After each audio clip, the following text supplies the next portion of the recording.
আসসালামু আলাইকুম, welcome back to my channel mom cooking studio. Friends, আপনারা নিশ্চয়ই খুব ভালো আছেন। আজকে প্রতিবারের মতো অন্যরকম একটি রেসিপি নিয়ে চলে আসলাম। আজকে তৈরি করে দেখাবো চিকেন কড়াই। তো এই চিকেন কড়াই রেসিপিটা আমি কিছু স্পেশাল মশলা দিয়ে তৈরি করব। আশা করছি আপনাদের রেসিপিটা খুব ভালো লাগবে। তো চলুন দেখে নেওয়া যাক।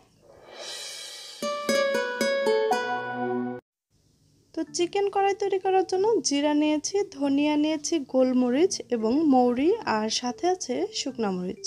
তো এগুলোকে আমি একসঙ্গে ভেজে নেব।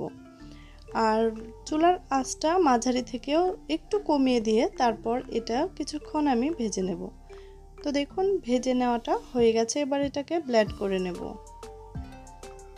তো মশলাটাকে আমি ব্লেন্ড করে নিয়েছি, চাইলে আপনারা শিলপাটাও কিন্তু বেটে নিতে পারেন। আর এই মশলাটা দিলে অবশ্যই তরকারিটা খেতে খুবই ভালো লাগবে।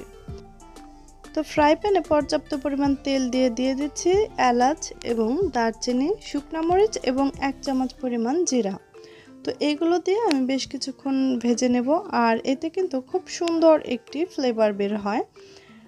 আর এবার কিছুক্ষণ ভেজে নেওয়ার পর এখানে দিয়ে দেব আমি পেঁয়াজ।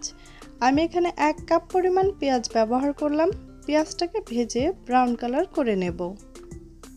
তো ব্রাউন কালার করে নেওয়া হয়ে গেছে। এখন আমি এখানে অ্যাড করে দিচ্ছি পেঁয়াজ বাটা 1/2 কাপ পরিমাণ।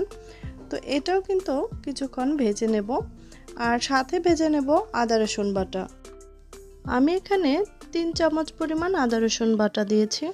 এই রান্নাটার মধ্যে মশলাটা একটুখানি বেশি দিলে খেতে কিন্তু খুব ভালো লাগে। ধনে গুঁড়া, মরিচ গুঁড়া এবং হলুদ গুঁড়া দিয়ে দিলাম।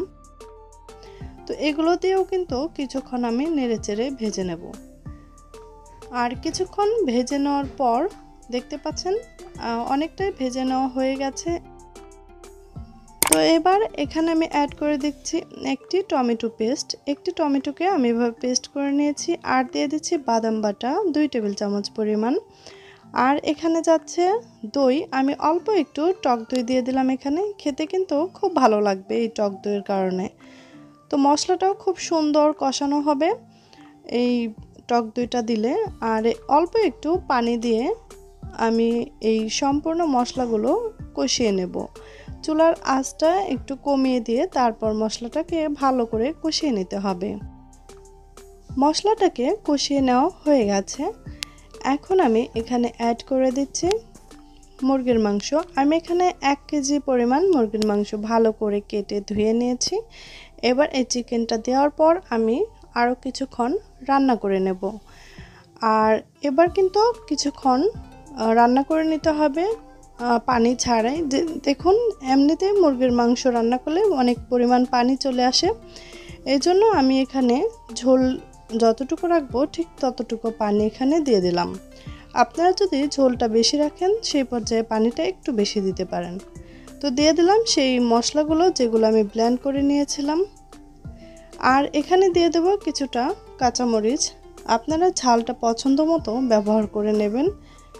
তো আমি এখানে 2-3টা কাঁচামরিচ দিয়ে দিলাম, জাস্ট একটু ফ্লেভার আসার জন্য আর হালকা একটু ঝালের কারণে।